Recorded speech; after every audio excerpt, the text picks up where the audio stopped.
ನಮಸ್ಕಾರ. News first ಎಜುಕೇಷನ್ಗೆ ಸ್ವಾಗತ. ನಾನು ನವೀನ್ ಕುಮಾರ್.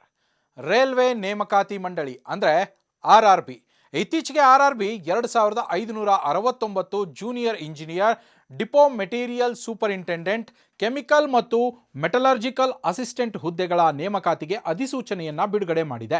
ಈ ಮೂಲಕ ಸರ್ಕಾರಿ ಉದ್ಯೋಗಾಕಾಂಕ್ಷಿಗಳಿಗೆ ಸಿಹಿ ಸುದ್ದಿಯನ್ನ ಕೊಟ್ಟಿದೆ. ಇನ್ನು ಈ ಹುದ್ದೆಗಳಿಗೆ ಆನ್ಲೈನ್ ಅರ್ಜಿಗಳು ಈಗಾಗಲೇ ಶುರುವಾಗಿದೆ. ಇದರ ಮಧ್ಯೆಯೇ ರೈಲ್ವೆ ನೇಮಕಾತಿ ಮಂಡಳಿ ಮತ್ತೊಂದು ಪ್ರಮುಖ ಪ್ರಕಟಣೆಯನ್ನ ಹೊರಡಿಸಿದೆ. ಈಗ ಹೊರಡಿಸಿರೋ ಪ್ರಕಟಣೆಯಲ್ಲಿ ಜೂನಿಯರ್ ಇಂಜಿನಿಯರ್ ಹುದ್ದೆಗಳಿಗೆ ಅರ್ಜಿ ಸಲ್ಲಿಸೋ ಲಾಸ್ಟ್ ಡೇಟ್ ಅನ್ನ ವಿಸ್ತರಣೆ ಮಾಡಲಾಗಿದೆ. ಇಷ್ಟೇ ಅಲ್ಲ, ದೇಶದ ವಿವಿಧ ಭಾಗಗಳಲ್ಲಿ RRB ಖಾಲಿ ಹುದ್ದೆಗಳನ್ನು ಹೆಚ್ಚಿಸಿದೆ ಅಂತ ತಿಳಿದು ಬಂದಿದೆ. ಅದರಲ್ಲೂ ಜಮ್ಮು, ಶ್ರೀನಗರ ಮತ್ತು ಚೆನ್ನೈ ಪ್ರದೇಶಗಳಲ್ಲಿ ಹೆಚ್ಚು ಹುದ್ದೆಗಳ ಭರ್ತಿಗೆ ಮುಂದಾಗಿದೆ. ಹೀಗಾಗಿ ಈಗ ಒಟ್ಟು ಹುದ್ದೆಗಳ ಸಂಖ್ಯೆ 2588ಕ್ಕೆ ತಲುಪಿದೆ.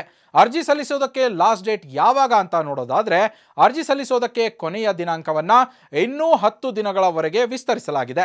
ಈಗಾಗಲೇ ಅರ್ಜಿ ಸಲ್ಲಿಸಿದ ಅಭ್ಯರ್ಥಿಗಳು ಯಾವುದೇ ಶುಲ್ಕವನ್ನ ಪಾವತಿಸಬೇಕಿಲ್ಲ. ಆದರೆ ತಾವು ಮಾಡಿದ RRB ಪೋಸ್ಟ್ ಆದ್ಯತೆ, ರೈಲ್ವೆ ವಲಯ ಉತ್ಪಾದನಾ ಘಟಕದ ಆದ್ಯತೆಯನ್ನ ಚೇಂಜ್ ಮಾಡಬಹುದು. ಅಕ್ಟೋಬರ್ ಅಧಿಸೂಚನೆಯ ಪ್ರಕಾರ 2569 ಹುದ್ದೆಗಳು ಖಾಲಿ ಇವೆ.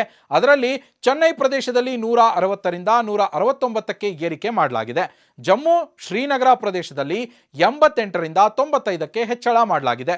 ಅರ್ಜಿ ಸಲ್ಲಿಸುವ ಕೊನೆಯ ದಿನಾಂಕ ನವೆಂಬರ್ 30ರಂದು ಕೊನೆಗೊಳ್ಳಬೇಕಿತ್ತು. ಆದರೆ ಅದನ್ನು ಡಿಸೆಂಬರ್ 10ರವರೆಗೆ ವಿಸ್ತರಣೆ ಮಾಡಲಾಗಿದೆ. ಅರ್ಜಿಗಳನ್ನು ತಿದ್ದುಪಡಿಗೆ ಡಿಸೆಂಬರ್ 13ರಿಂದ 22ರವರೆಗೆ ಅವಕಾಶವನ್ನು ಕೊಡಲಾಗಿದೆ.